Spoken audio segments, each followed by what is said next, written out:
Week 8 of the NFL season is here. No practice today for the Carolina Panthers, no media updates, but guys, we're here to get you caught up as we always do on all things Carolina Panthers. Let's go. Brace yourself for the ultimate Carolina Panthers experience. Welcome to Two Growls, One Roar, the podcast that hits harder than a Luke Kuechly tackle. We're diving deep into the heart of Panther Nation, bringing you unrivaled passion, insider takes, and pure gridiron fire. From Wilmington to the cosmos, this is your home for the fiercest football talk east or west of Charlotte. Welcome in, folks, to another edition of the Two Growls, One Roar podcast. Hope you guys are doing well out there. This is actually a pretty light episode. No practice today, no major media updates. We'll get the official injury report on Wednesday to know the status of Bryce Young and what he is potentially going to look like, even though Dave Canales continues to say that it's day today.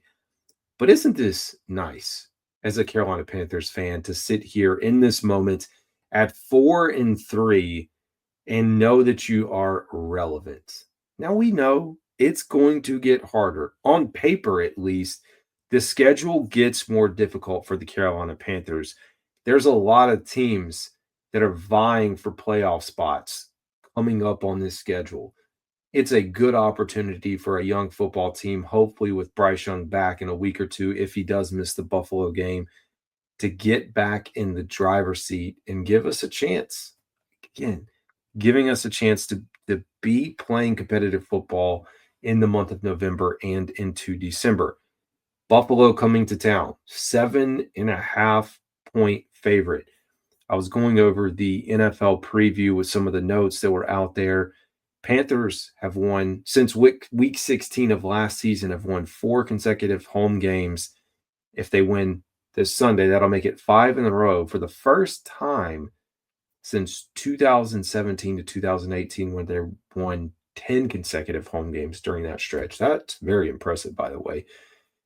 Speaking of some of the numbers going into this game, so Carolina Panthers running back Rico Dowdle is one of 3 players, along with Bijan Robinson and Jonathan Taylor, with 500 or more scrimmage yards at home this season. And everyone knows that Rico really wasn't featured that much early on. Now, Panthers did play a lot on the road as well, so they're kind of taking advantage of this home streak, and that's where most of his success has been, although pretty good week last week on the road.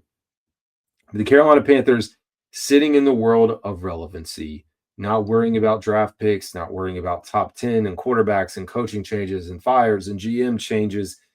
It's a very nice position to be in, because you're seeing a defense that we said, like, if we can get a middle of the pack defense, we would be satisfied. At least I would, coming off of last year. You're seeing a defense that's top 10 run defense in yards per game, and an offense, of course, top 5.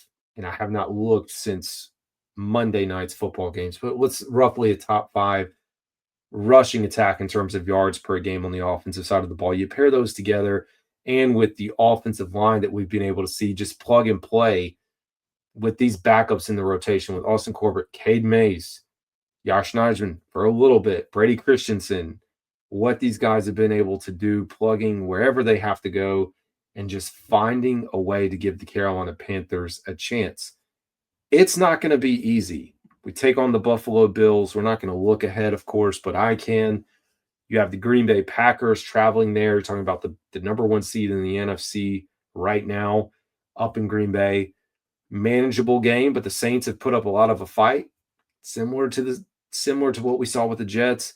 The Falcons at Atlanta, travel over to San Francisco to take on the Niners, playoff team. Rams, playoff team. Buccaneers, playoff team, at least now. We'll see what Mike Evans comes out, but I think playoff team. Seahawks, playoff team.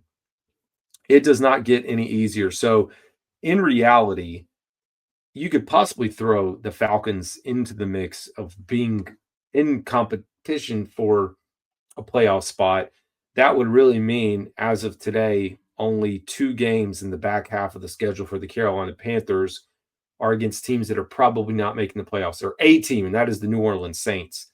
So the back half of the schedule, again, the final 10 games, 8 out of 10 of those games going to be going up against a team that's likely going into the playoffs or has a chance to make the playoffs.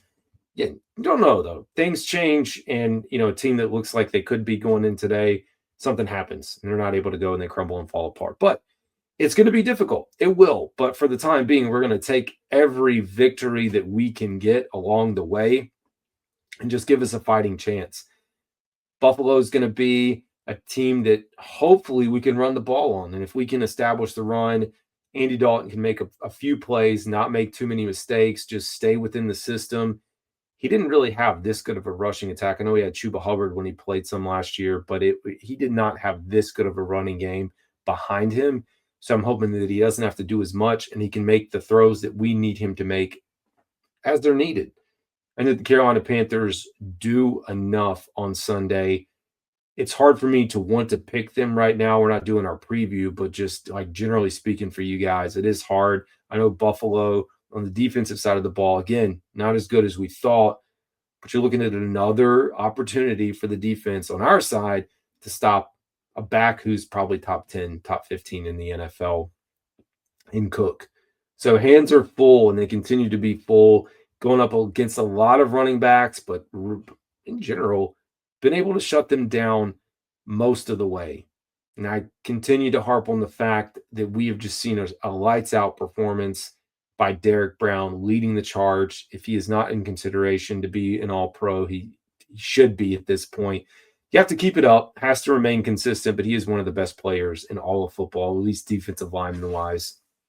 And I think it's starting to gain some traction around the NFL. See him slinging these guys around. We talked about J.C. Horn. Some of the things that we were a little bit worried about, at least I was, are starting to come and fit into their groove here with Ejiro Evero finding out like, okay, I can do this, I can do that, being able to take advantage of it, which I appreciate. But one thing I wanted to talk about today, as we're kind of doing a hodgepodge, just all around the world episode here, just because we can, that's what we do. It's kind of a bonus episode for you guys in between the recap of the game and then the preview. And like, we're just pumping out content. You guys absorb it. I appreciate it. Talking about our man, Xavier Legette, XL, Xavier Legette, however he wants us to pronounce it. We give him every pronunciation that we can. Man, you look at this as a really big rebound for him and what this has meant, in my opinion. And a lot of folks already writing off Chuba Hubbard. A lot of folks wrote off Dave Canales. They wrote off Bryce Young. Like, that's a theme. Instant gratification to say this guy's not it. This cannot happen. It won't be this. It won't be that. But the Carolina Panthers, I think, are starting to see some life come out of XL, and I hope it continues. A career day. We talked about this after the game, but 9 receptions, 92 yards, a touchdown, 10.2 yards per catch, had the one for 33 yards. We talked about him and Andy Dalton and the connection that they had, and Andy telling him that he was going to go down and make this play. You package all those things together, man. It's good to see, because when we started this season and we saw 3 catches for 10 yards against the Jaguars, we saw 1 catch for -2 yards against the Cardinals, then the injury pop up and things kind of just simmer down. The injury was an injury. Was it a quiet benching? I don't know that I would call it a quiet benching. Probably, like, you don't mess around with hamstring as you're working your way back. But then again, maybe it was just a quiet sitting to just, hey, we're going to give you some time to breathe. Things aren't looking good. You're not performing well in the blocking game. And then he finds life against the Miami Dolphins. Again, only 2 for 31, but the touchdown and the connection with Bryce Young. Cowboys game, pretty quiet, 2 for 11. And then this breakout game here, finding it.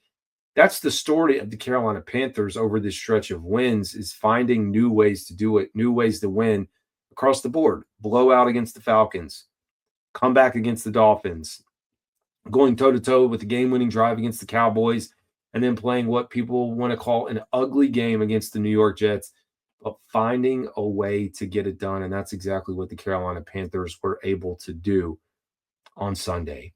Now I look forward to seeing more of XL.